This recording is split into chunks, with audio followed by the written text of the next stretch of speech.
So many candidates, so little time. The 2019 mayoral election is underway. You know the Madsplainers have got you covered. I'm Eric Lawrenson. I'm the tech reporter for the Capital Times. I'm Lisa Speckard-Pask, and I am the Metro reporter. I'm Abby Becker, and I cover city and county government. And this is the Madsplainers Election Edition. Well, we always forget to say it for like half a second. Yep. Dramatic pause. Yep.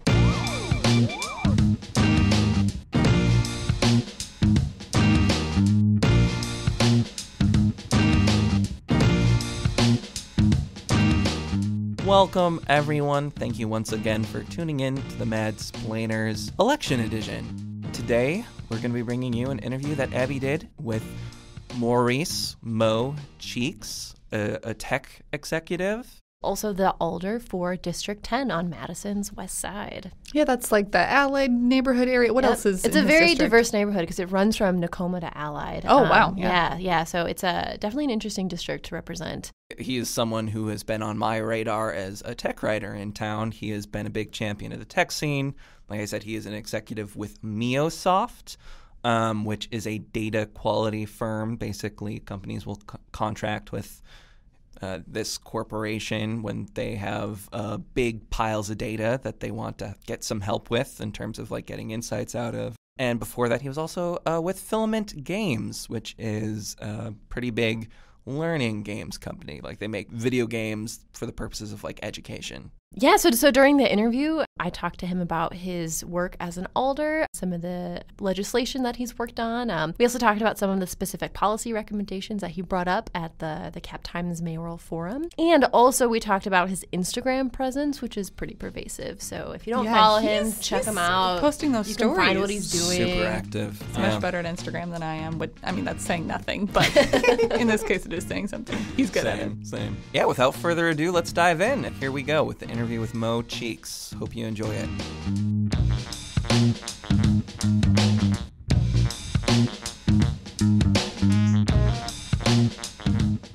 Well, thanks so much for being on the show, Mo. We really appreciate it. Oh, it's my pleasure, Abby. Thanks for having me. Yeah. So let's start with, could you tell us a little bit about yourself? What brought you to Madison? Oh, I came to Madison probably for the same reason that most people do, for opportunity, right? I had an amazing opportunity. Apple hired me to lead K-12 education efforts across Wisconsin and the UP.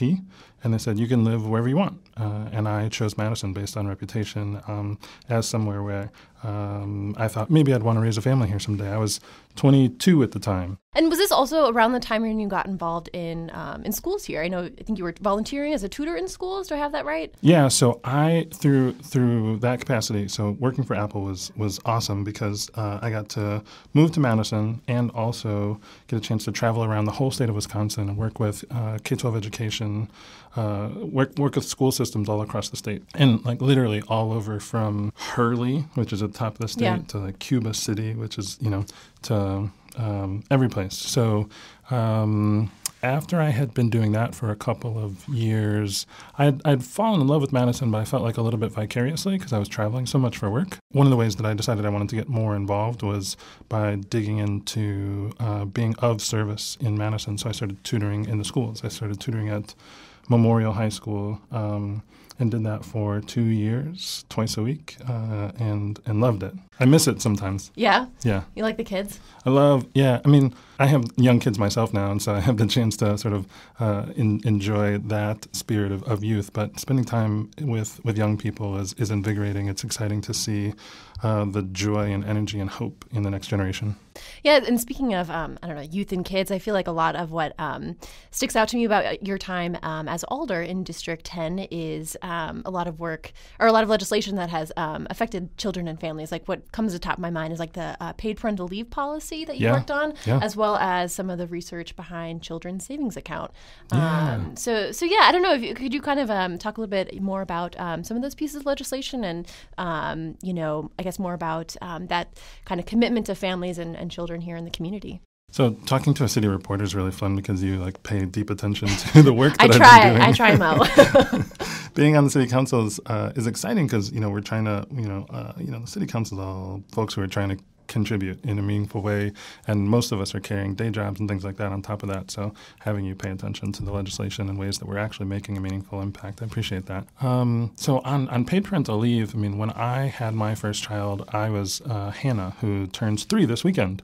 Happy early birthday to Hannah. Yeah, happy birthday. Yeah. By the time you hear this, Hannah will be 3. Yes. When Hannah was born, I was extremely fortunate to work for a company, MIOsoft, which is where I work now. I'm the vice president of business development. It's a company that's pretty flexible about parental leave, and so I had a chance to have a little bit of ownership over, how much time I was going to get to take off, and that was very flexible for me. I was surprised. I was shocked. I had no idea that the city government here in Madison didn't provide a true paid parental leave policy for our own public sector employees. And so that was something that was during the Obama administration. They were doing this program where they were trying to encourage cities to lead on leave. They had a hashtag about it, right? Lead on leave.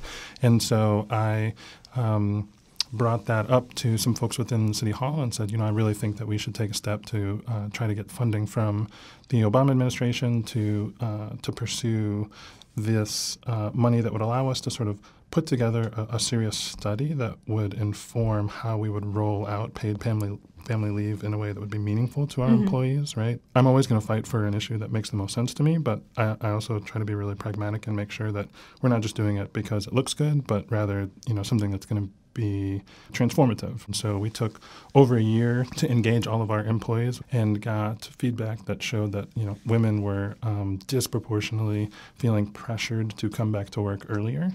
Particularly women of color were feeling disproportionately pressured to come back to work earlier. Just this past year, we finally passed paid family leave. Listen, 6 weeks is that's not even. We're not even keeping up with the truly progressive nations that are giving you a year off or things like that, right? But for the city of Madison, that should be a minimum for us. You introduced the conversation of child savings accounts. So for the past couple of years, even before I was on the city council, I was a member of the board of the Foundation for Madison's Public Schools. Through some of that work, through my work on the city council and just sort of as a community leader, one of the things I started putting in motion is a plan for Madison to be the first city in Wisconsin to provide college savings accounts to all of our kindergartners in our public schools. There's great research around the idea that a kid, regardless of their background, if they have a college savings account, they're 3 times more likely to go to college and 4 times more likely to graduate. And so as mayor, that's one of the things we're going to implement in the first full year of my administration. This is teed up pretty well. I think we'll be in a really, really strong position to be able to execute this when I'm mayor. Well, let's cut to the chase. What inspired you to run for mayor, and why do you want the position? Yeah, so I love this city. It's an awesome place to live. It's an awesome place to raise a family. I talked earlier about moving here on purpose. And the reality is, as we talk about a city that is a great place to live in and raise a family in, that's not true for everyone. And we know that most commonly that's not true for folks that look like me. And so I'm running for mayor of Madison to take on this persistent reputation that we've developed as a tale of two cities.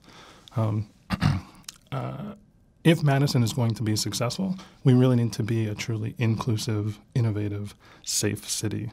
And that needs to be the case for everyone. So after 6 years on the city council, representing the most diverse district in our city, right, from, as you know, from Nakoma to Allied Drive and everything in between, as a minority business leader in our city, and as someone who spent time tutoring in the schools, someone who's a father of 2 young kids, Hannah, who's 3, and Cyrus, who is 9 months. This is really personal for me. Having our city work for the next generation is really critical to me. And so we need a mayor who is going to have a sense of urgency about tackling these persistent challenges, and one who's going to bring our community together in ways that we've never seen before, to bring a diverse community together to help us live up to our own expectations of what we can and what we should be. And so I'm ready for that job. And so you've been, as you said, involved in the city for a while. Was there anything in particular that really tipped you over the edge of saying, yeah, I'm doing this, I'm running for mayor? There's any number of things, right? There's a lot of different moments that probably were catalyst, but one of them was 2016 on election night. in November, right, the presidential election. My mom texted me that night, and she said, "How are you feeling?" And I didn't reply to her, because what are you supposed to say, right? Like, Donald Trump just got elected president, which is a ridiculous thing. And she texted me back the next morning and said, "Don't lose hope. People need to find hope from local politicians more now than ever," or something like that. And that really hit me, that the opportunity as a local public servant is not only to be able to help steer a community through, the challenges that we face in Madison as, sort of housing challenges and transportation challenges and equity challenges, but to be able to provide hope when there's so many reasons to sort of lose faith in government. Really, Madison deserves to have a mayor that's inspiring hope. And in the absence of that, I felt like, I'm ready for that. Well, that idea about hope and getting involved in the community and sort of doing more, that was sort of a part of the Leading Locally movement that you kind of started and were a part of, and creating some of those events. Could you brief listeners on sort of what that was? Yeah, that was an amazing flashpoint in Madison's sort of civic and political culture.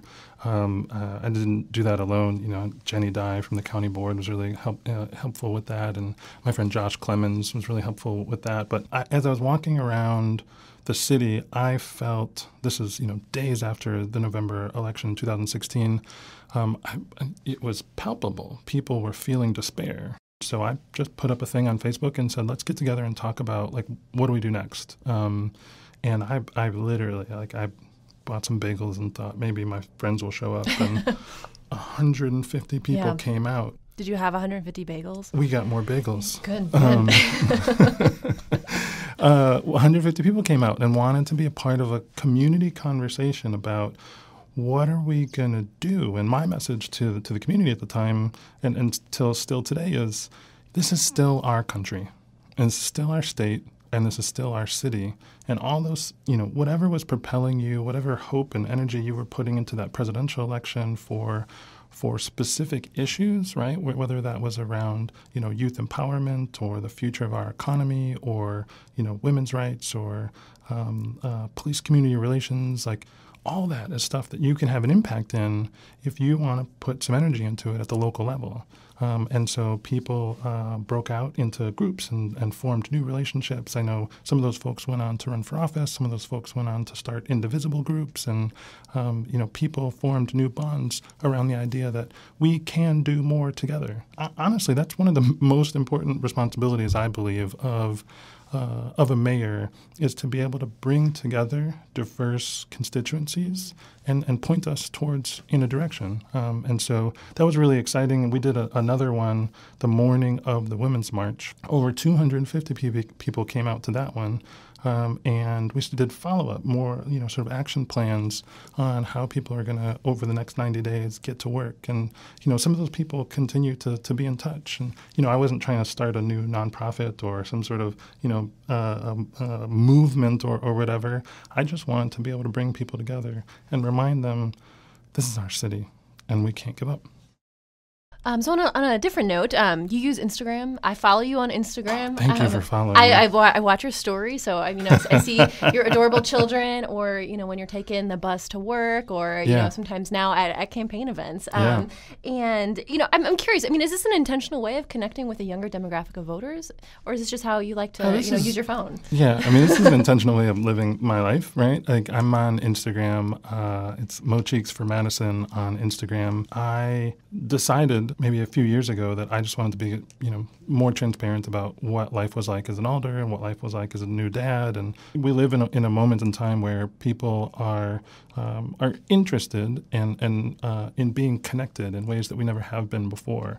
And I think that even as mayor, certainly I'll continue to do that. I think people want to have a greater insight into what's the day-to-day life of the mayor, what's the inner workings, what's that look like when you bring your kids to work. As mayor, I mentioned that I miss tutoring in the schools. I'm going to get back to tutoring in the schools. And I'm really excited about that because as you pointed out, I find energy in that, but I know that that's going to mean something for those kids to see me in the schools.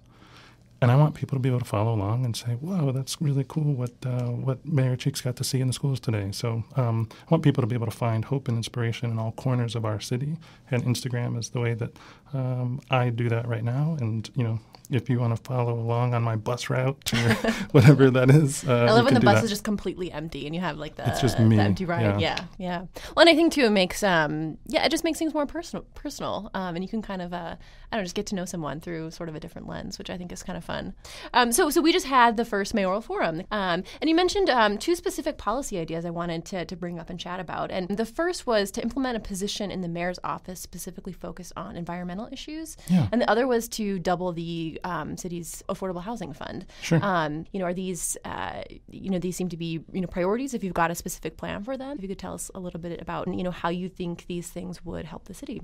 Yeah, so everyone in our city deserves to be able to live with dignity in housing that is affordable, right? And as our city continues to grow and diversify, one of the things that continues to be a challenge for us is, more people are finding it too expensive to be able to live and stay in our city.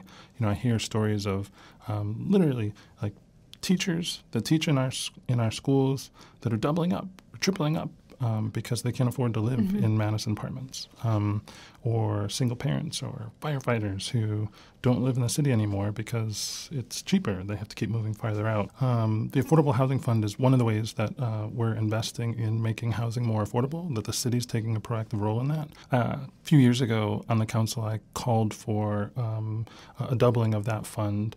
That didn't get brought up for a vote, but as mayor, I'm going to bring that back. We're going to double the Affordable Housing Fund.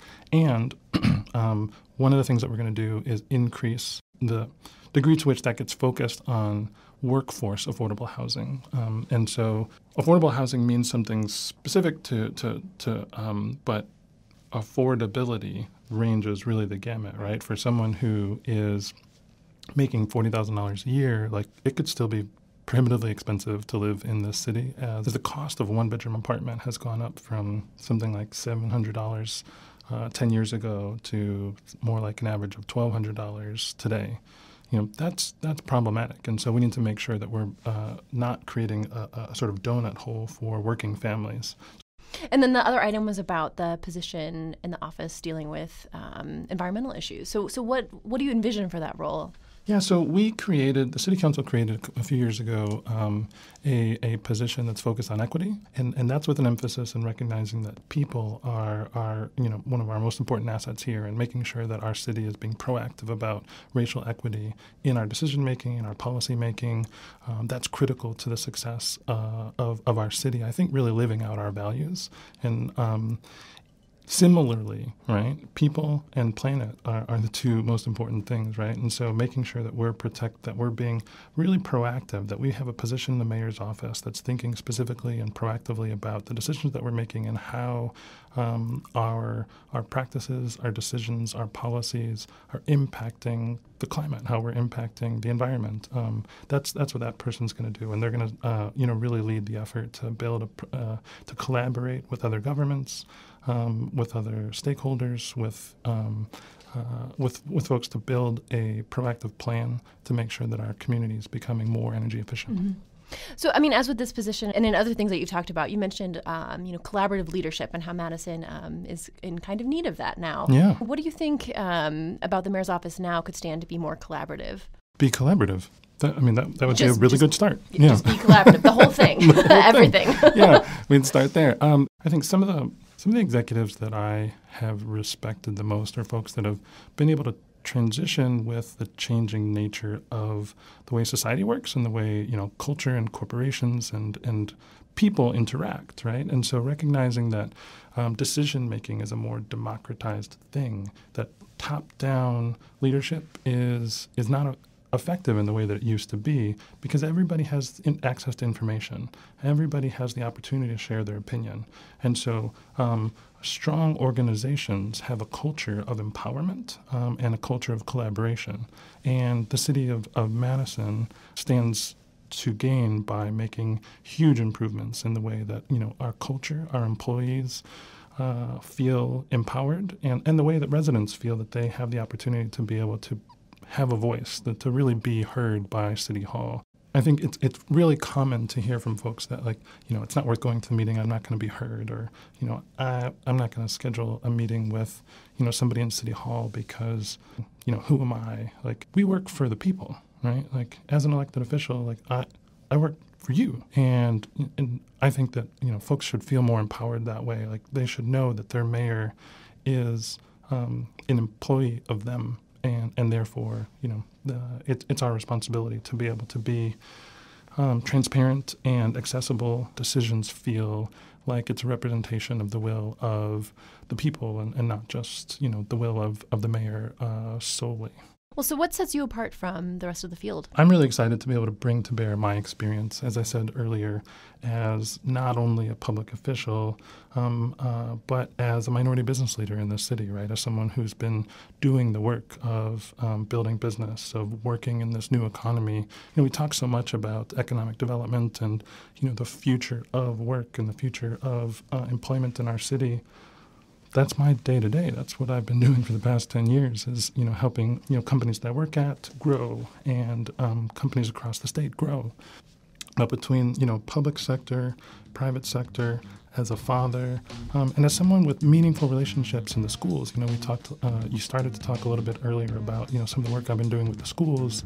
I think that's really critical to be able to walk the walk of, not hoping to be able to do something new, but building off the work that I've been doing.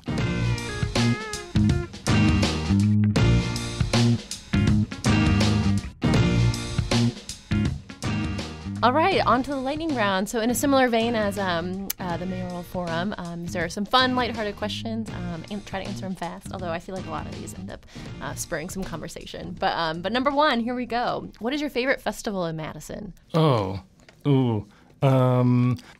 This is, now, I feel like I need to, oh my gosh, there's so many. There are so many. The answer is there's so many. Honestly, my favorite has got to be Juneteenth. It's an awesome place where we're celebrating the emancipation of African Americans in this country. And, it's just such a cool cross-section of Black Madison and just diverse Madison in general. It's great food. It's one of the spaces that just feels really chill for me when I get a chance to go most every year. My daughter went with me last year, and it was the first time my daughter, who was like 2, I let her try fried catfish. And my dad was like, good for you. She should be eating fried catfish. My mom was like, I don't know about the fried catfish. Anyway, it was. I love Juneteenth. Number 2, what is your favorite sandwich in Madison?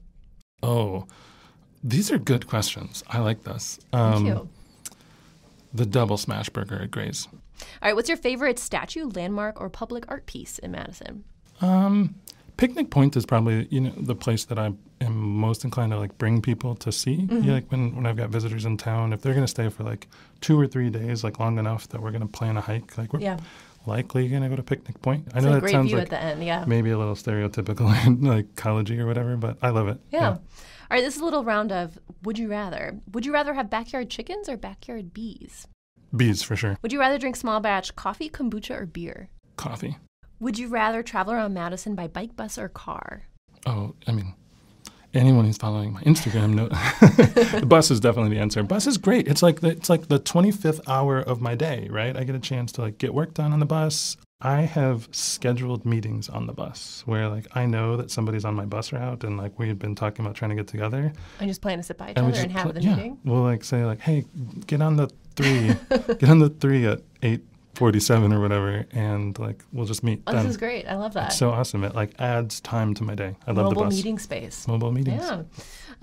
Would you rather go to the co-op or grow your own produce in your backyard garden? Backyard garden. I love the co-op, but my wife and I planted. So I built a few big raised bed gardens, 4x8, so decent size.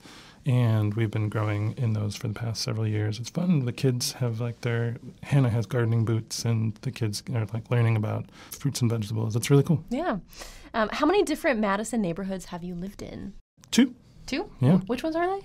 So I live in this little corner of Nakoma right now. And before that, I lived on the far west side.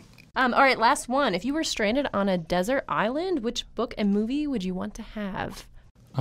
So yesterday I talked about how I was reading the Michelle Obama's book. Yes. So like if I was put on an island right now, I would want to finish that because I'm not done with it, and it's really exciting. And then movie? Yes. People are going to learn a lot about me on this podcast. My favorite movie when I was a kid was Mary Poppins. When I was a little boy. Mary Poppins, yeah. And I watched that movie so many times. So if I had to go somewhere and I knew that I was just going to watch one movie over and over and over, I feel like I would never get dissatisfied with Mary Poppins. Follow-up, have you seen Mary Poppins Returns? I'm nervous. I don't know if I need that in my life. I mean, hearing how much you love the original, I'm nervous recommending it. Have you seen it? I have seen it, and I really enjoyed it. You liked it? I really did. Well, I this is thought what I Emily needed. Blunt and Lin-Manuel Miranda were just great.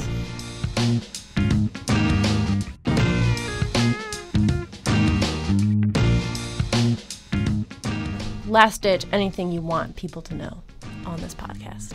Yeah, I mean, I want people to get involved in this election. You know, February 19th is the date of the primary. Elections are a time when we get to decide what we're going to be, what we're going to do as a city. I'm running for mayor of Madison to expand what it looks like and feels like to be a Madisonian. I'm so excited for this campaign. You know, that we've seen already hundreds of folks contribute time and resources and energy and momentum to this campaign. So I'd want to invite your audience to go check out mocheeks.com and see how they can learn more about how to get involved.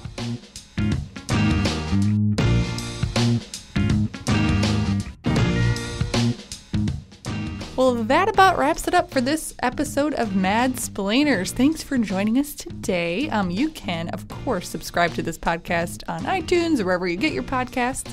While you're there, you can check out the other Cap Times podcasts like The Corner Table, which talks about dining in restaurants, or Jesse Opoyen's podcast, Wedge Issues, which is on state politics.